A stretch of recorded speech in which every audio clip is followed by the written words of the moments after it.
Happy Monday, everyone. Coach Tabor here from Afterburn Performance.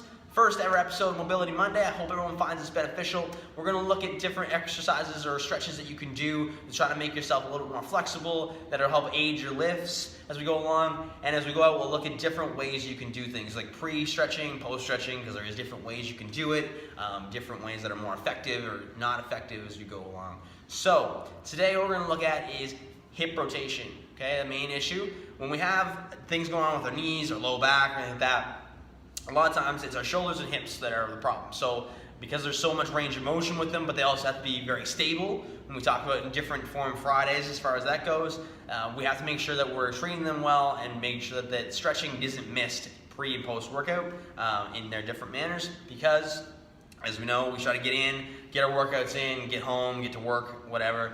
However, that being said, if you don't take time for stretching, then you'll make time for stretching when you have to go to rehab, right? So, not to scare you, but it is important as we go along to fix the small areas that might give you trouble. So today we're going to look at hip rotation, something that's often missed in most people's programs or most people's stretching because most people don't know how to do it.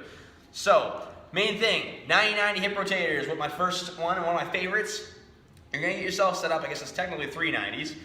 90 degrees in the back leg, 90 degrees here through the kind of groin area, like a square, right? Quarter square, and 90 degrees here. What we want to try to do is keep our chest up, and this is going to hit kind of our glute when we go through the front and lean forward, and we're going to hit through the kind of in part of our hip, working internal rotation as we go and tip back. So, as we keep our chest up, nice deep breath in, come on down, and then rock back. So I want to have to exhale at the bottom. When I exhale, I let my body relax and gain a little bit extra range when I do that, because just like anybody, if you take a nice deep breath in, if we're always tense like this, everything kind of just relaxes out, right? So, the general rule of thumb for any sort of this week, something we can do pre or post for your workout. General rule of thumb, we're kind of just doing a rocking dynamic warm-up for our stretching part in the beginning before our workout. So 8 rocks, 10 rocks is a great way to start, especially if you haven't done this before.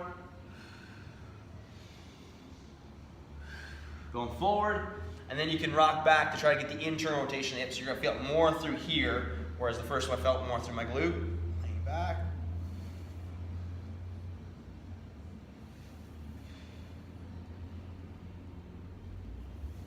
And of course, with anything through stretching, everyone where they're going to be able to get at is going to be different based on the amount that you are restricted, right? Once you get that done, get yourself set up again. You can flip over to the other side, just like so. 90-90, 8 to 10 times each way. Make sure you're breathing out as you do so in that end position. So I'm leaning way back, I'm breathing out there. I'm leaning way forward, I'm breathing out there. Okay. So that is the 90-90 hip rotator stretch. Hope that makes things helpful for you. I want to thank you so much for watching today. Please like, subscribe if you want extra content. Hopefully this segment will be something that people find really useful, and I will keep going through every Monday. If you have something that you want actually looked at, please feel free to comment down below, and I will try to give you a stretch or something like that that you can work for to help with that area. So have a great rest of your week, everybody.